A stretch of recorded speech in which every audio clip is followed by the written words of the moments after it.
C'est terrible parce que le Real Celta Vigo, un joueur et un seul a été sifflé à l'annonce des équipes, c'est Aurélien Tchouaméni, le milieu / défenseur central français, qui a vécu un calvaire face au Barça la semaine dernière et qui, globalement, depuis quelques mois, quelques années, vit des heures difficiles à Madrid, et pas qu'à Madrid, en équipe de France aussi. Sifflé, il a fait un super match face au Celta Vigo. Alors Cyril, la question elle est simple, est-ce qu'on est trop sévère avec Aurélien Tchouaméni? Oui, sur la passe actuelle, parce qu'il faut se souvenir qu'il joue défenseur central en ce moment pour dépanner un maximum l'équipe, que Carlo Ancelotti fait du bricolage aussi défensivement à chaque match, et qu'il n'est pas dans une version du Real Madrid aussi dominante que celles qui ont pu exister par le passé. Donc oui, sur la passe actuelle, on est trop dur avec Aurélien Tchouaméni. En revanche, sur la dynamique plus longue et sur l'analyse peut-être des 2 ans et demi qui viennent de se dérouler, je trouve que Tchouaméni n'a pas atteint les niveaux qu'on espérait pour lui. Et j'insiste là-dessus, moi c'est un joueur que j'avais adoré à Monaco, vraiment, parce qu'il dégageait un truc, c'était de la personnalité.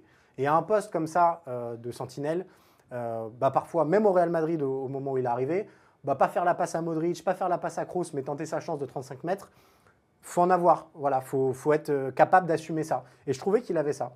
Et depuis quelques temps, je ne retrouve plus ça quand je regarde Aurélien Tchouaméni. Je vois beaucoup de neutralité. Oui. Et ce n'est pas du tout la version de Tchouaméni qui me plaît le plus. Donc voilà, moi, c'est plus de la déception que de la grosse critique. C'est de me dire que ce gars-là a tous les éléments et est structuré mentalement pour réussir au très haut niveau, mais que je ne le retrouve plus ces derniers mois et je trouve que la tendance est un petit peu longue désormais. Moi, alors, je suis d'accord avec toi, je mettrais un bémol, c'est-à-dire que c'est tout le temps pareil. Quand tu as un joueur qui arrive comme ça de Monaco, qui a brillé en Ligue 1, etc., mais qui arrive dans un grand club, il faut qu'il réponde aux exigences de ce grand club-là. Et on ne sait pas ce que Carlo Ancelotti lui dit aussi. Et je pense que ce n'est pas le premier dont on va gommer la personnalité ou cette audace dans le jeu pour apporter au collectif. Et je pense que ça, c'est quelque chose d'important et que peut-être aujourd'hui on oublie vis-à-vis d'Aurélien Tchouaméni, c'est de se dire… Quelles sont ses missions? Voilà, ses missions. C'est-à-dire qu'aujourd'hui, tu as un soldat du Real Madrid, tu n'es plus le jeune plein de promesses à Monaco qui peut, si je schématise, j'exagère et que je caricature, faire ce qu'il veut. Après, en équipe de France, on l'a vu aussi, Ligue des Nations 2022, si je ne dis pas de bêtises. C'est le meilleur bleu quasiment en 2021, pardon. Il est exceptionnel. Exceptionnel. Et là, on se dit…